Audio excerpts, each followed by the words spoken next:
Hello friends, आप स्वागत है आपके अपने चैनल स्टडी ट्यूब में। आज मैं ये वीडियो रिकॉर्ड कर रहा हूँ तब 26 मई 2020 की डेट है और अब तक तकरीबन 3 से 3.5 लाख लोगों की मौत हो चुकी है कोरोना वायरस के कारण। तो इससे हमें ये थोड़ा सा भय लगता है क्या सारे वायरसेस खराब हैं या कुछ वायरसेस अच्छे हैं और कुछ हार्मफुल हैं। तो आज तैयार हो जाइए आपके अपने गाइड के साथ, प्रशांत के साथ, वायरस की दुनिया में डीप डाइव लिए। तो यहाँ हम पहले वायरस क्या है वो जानेंगे। तो according to Wikipedia, a virus is a tiny infectious agent that reproduces inside the cells of living host. एक वायरस को जिंदा रहने के लिए एक लिविंग होस्ट की जरूरत होती है, उसके सेल्स की जरूरत होती है। उसके बिना वो ज़्यादा देर तक नॉर्मल परिस्थिति में जिंदा नहीं रह सकता। उसके लिए उसे किसी न किसी लिविंग होस्ट या लिविंग सेल्स की जरूरत पड़ती है। यहाँ हमें कुछ वायरसेस, जाने माने पहचाने वायरसेस को आपके लिए दिखा है। ये है HIV, हेपेटाइटिस बी, ये बोला तो आपने बहुत बार सुना होगा न्यूज़ में। और इन्फ्लुएंजा बहुत कॉमन वायरसेस में आता है। पोलियो, रेबीज और हंता वायरसेस भी हैं। तो ये सारे वायरसेस हैं जो अभी हमारे समाज में चल रहे हैं।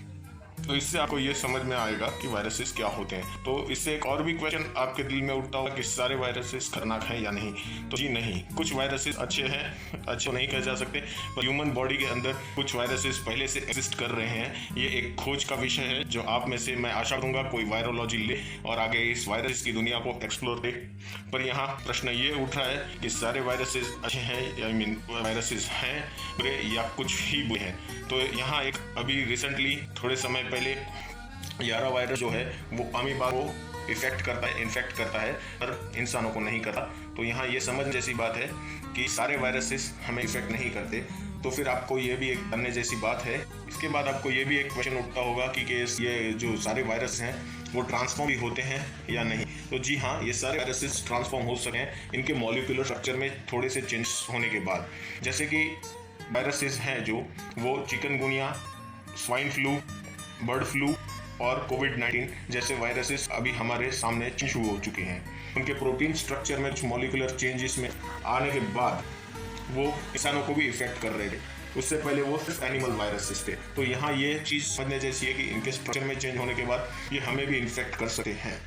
यहाँ ये न्यूक्लिक एसिड जीनोम के द्वारा हम वायरस के फैमिलीज को कुछ जान सकते हैं। ये जो है ये इसका RNA स्ट्रक्चर है जीनोम का, उसके बीच में न्यूक्लिक एसिड जीनोम होता है। और उसके अलावा इसके अंदर एक ये जो फूलमा पंखुड़ियाँ हैं उसे हम न्यूक्लियोसाइड यानी कि एक प्रोटीन कवर कहेंगे। उसी से ये सारी चीज़ें से हमें पता चलता है कि ये जो ऐसे कोविड-19 है वो कोरोना वायरस क्यों है। तो वो कोरोना फैमिली को बिलोंग करता है। इसके अलावा ये सारे स्ट्रक्चर्स में एक चीज़ और होती है, लैपिड एनवलप, जो ज़्यादातर एनिमल्स में पाया जाता है, एनिमल वायरसेस में पाया जाता है।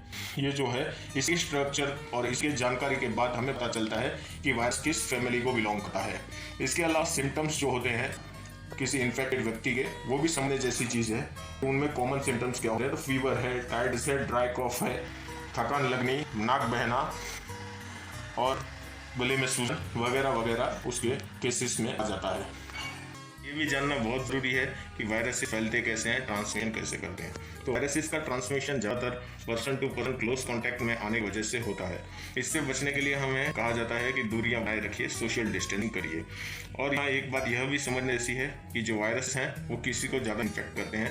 तो जो ओल्ड एज हैं उन्हें, बड़े बुजुर्गों को, जिनकी इम्यूनिटी कम है वैसे बच्चों को, और जो वीकनेस में है उन लोगों को ये वायरसेस हमेशा ज़्यादातर इन्फेक्ट करते हैं। यहाँ वायरस का हमने आपके लिए जीन स्ट्रक्चर या वायरस कैसे काम करता है वो दिखाया है। यहाँ ये बहुत चीज़ समझने जैसी है कि जो एक वायरस है वो इसी तरह से ह्यूमन बीइंग के अंदर एंटर कर जाता है या लिविंग होस्ट के अंदर एंटर कर जाता है। उसके सेल्स में अपने RNA प्रोड्यूस करना शुरू कर देता है। वो RNA की संख्याएँ बढ़ाते जाता है और फिर एक समय आता है जब वो अपने जैसे वायरसेस को और को फ्लो कराए, और इसी तरह से ये इसका काम चलते रहता है। इस हिसाब से हम इन्फेक्ट होते हैं। यहाँ एक बात यह समझने जैसी है कि इन वायरस को हमारी इम्यून सिस्टम तोड़ भी सकती है। जिसकी इम्यून सिस्टम मजबूत है वो वायरस से बच सकता है, सुरक्षित रह सकता है। वायरसेस में एक और चीज़ है जो है बचाव के लिए या इन्फेक्टेड व्यक्ति से इन्फेक्शन से मुक्ति पाने के लिए, वो है वैक्सीनेशन। वैक्सीनेशन जो एक चीज़ है वो आपने कई बार सुनी होगी। जो चिकन पॉक्स है ये या ऐसी जो बीमारियां हैं उनके लिए वैक्सीन बचपन में ही हमें दी जाती है। उसके अलावा प्लाज्मा थेरेपी जो है उसके बारे में जानने जैसी चीज़ है कि एक ब्लड है हमारा, उसमें हीमोग्लोबिन वाइट ब्लड सेल्स और प्लाज्मा, इस 3 चीज़ों में बटा हुआ रहता है। तो जो प्लाज्मा है वो बीमारी एंटीबॉडीज़ का स्टोर करके रखता है मेमोरी में। जैसे कि एग्जांपल के लिए एक आदमी को XYZ बीमारी हुई है, तो उसके लिए उसकी बॉडी ने एंटीबॉडीज़ के हिसाब से ABC नाम के एंटीबॉडीज़ छोड़े हैं, तो वो प्लाज्मा में स्टोर हो जाएगा कि ये बीमारी के लिए हमें एंटीबॉडीज़ ये वाली छोड़ी हैं ABC नाम की। अब उसका प्लाज्मा अगर हम किसी इन्फेक्टेड व्यक्ति में डाल दें, इन्फेक्टेड पर्सन में, तो उसकी बॉडी को भी ये पता चलेगा कि ABC नाम के जो एंटीबॉडीज़ हैं वो डालने से हम इस वायरस से लड़ सकते हैं, तो फटाफट काम करने लगेगा, वो व्यक्ति रिकवर जल्दी हो जाएगा। इसके अलावा यहाँ एक बहुत ही महत्व की बात है, जैसे कि हमें लगता है कि एंटीबायोटिक्स हर चीज़ का इलाज है, तो ये बात यहाँ गलत हो जाती है कि वायरसेस के केस में एंटीबायोटिक्स काम नहीं करती।